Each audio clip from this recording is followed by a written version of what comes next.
Sahabat dan saudaraku, mari menggunakan waktu mempelajari firman Tuhan hari ini. Rabu, 19 Februari. Judulnya, Kehendak Allah yang Ideal dan Memperbaiki. Kita mulai dengan doa singkat yang didasarkan dari 1 Korintus 14 ayat 33. Sebab Allah tidak menghendaki kekacauan, tetapi damai sejahtera. Amin.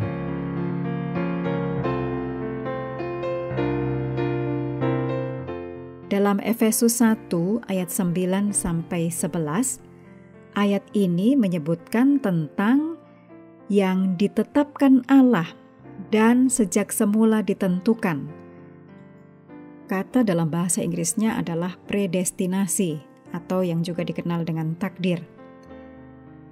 Pertanyaannya, apakah sebagian orang ditetapkan untuk diselamatkan dan yang lain ditakdirkan hilang? Kata Yunani prohorizo yang digunakan di ayat ini di dalam bahasa Inggris diterjemahkan dengan predestinasi. Dalam terjemahan baru bahasa Indonesia disebutkan dari semula ditentukan. Dan versi Easy Reading Sekolah Sahabat menjelaskan, kata ini tidak mengajarkan bahwa Allah memutuskan sesuatu dalam sejarah sebelum terjadi.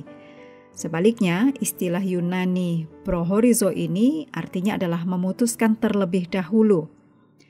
Tentu saja, seseorang dapat memutuskan sesuatu terlebih dahulu secara sepihak, atau seseorang dapat memutuskan sesuatu terlebih dahulu dengan mempertimbangkan kebebasan memutuskan dari orang lain. Kitab suci mengajarkan bahwa Allah adalah yang terakhir melakukan keputusan. Dijelaskan dalam versi Easy Reading Sekolah Sahabat, ketika Allah memutuskan untuk melakukan sesuatu, Allah menghormati keputusan yang diambil oleh manusia. Di ayat ini dan di tempat lain dalam Alkitab, contohnya dalam Roma 8 ayat 29 dan 30, istilah yang diterjemahkan ditentukannya dari semula, itu merujuk pada rencana Allah di masa depan, setelah mempertimbangkan apa yang Allah ketahui sebelumnya mengenai keputusan bebas yang dibuat oleh makhluk hidup. Oleh karena itu, Allah dapat dengan penuh kasih membimbing sejarah menuju tujuan baik yang Allah inginkan bagi semua orang. Bahkan, Allah dengan tetap menghormati kebebasan makhluk yang diperlukan untuk sebuah hubungan kasih yang sejati. Efesus 1 ayat 11 menyatakan bahwa Allah di dalam segala sesuatu bekerja menurut keputusan kehendak-Nya. Apakah ini berarti Allah menentukan segala sesuatu terjadi sesuai kehendak-Nya? Jika dibaca secara terpisah, Efesus 1 ayat 9-11 sepertinya menegaskan pandangan ini. Namun, penafsiran ini bertentangan dengan banyak ayat yang kita lihat sebelumnya yang menunjukkan bahwa manusia terkadang menolak kehendak Allah.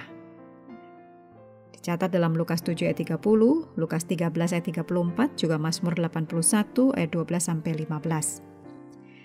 Jika kitab suci itu tidak bertentangan, bagaimana ayat-ayat ini dapat dipahami secara konsisten satu sama lain? Ayat ini sangat masuk akal jika kita bisa mengenali perbedaan antara apa yang kita sebut sebagai kehendak Allah yang ideal dan kehendak Allah yang memperbaiki. Kehendak Allah yang ideal adalah apa yang sebenarnya diinginkan Allah untuk terjadi dan yang benar akan terjadi jika setiap orang selalu melakukan apa yang Allah inginkan. Sebaliknya, kehendak Allah yang memperbaiki adalah kehendak Allah yang telah mempertimbangkan semua faktor, termasuk kebebasan memutuskan dari makhluk ciptaan, yang kadang-kadang menyimpang dari kehendak Allah. Jadi Efesus 1 ayat 11 tampaknya merujuk pada kehendak Allah yang memperbaiki. Begitu dahsyatnya pengetahuan Allah tentang masa depan, sehingga meskipun mengetahui semua pilihan, termasuk pilihan buruk yang akan diambil manusia, Allah masih dapat bekerja dalam segala sesuatu untuk mendatangkan kebaikan. Roma 8 ayat 28. Kebenaran ini sungguh menghiburkan kita.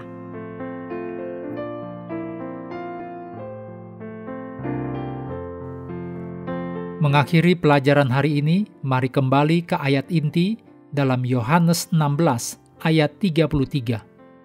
Semuanya itu kukatakan kepadamu, supaya kamu beroleh damai sejahtera dalam aku. Dalam dunia kamu menderita penganiayaan, tetapi kuatkanlah hatimu. Aku telah mengalahkan dunia. Sahabat juga perlu melengkapi waktu untuk bersekutu dengan Tuhan setiap hari. Dengan bacaan Alkitab sedunia, percayalah kepada nabi-nabinya yang melanjutkan dari Kitab Filemon. Tuhan memberkati kita semua.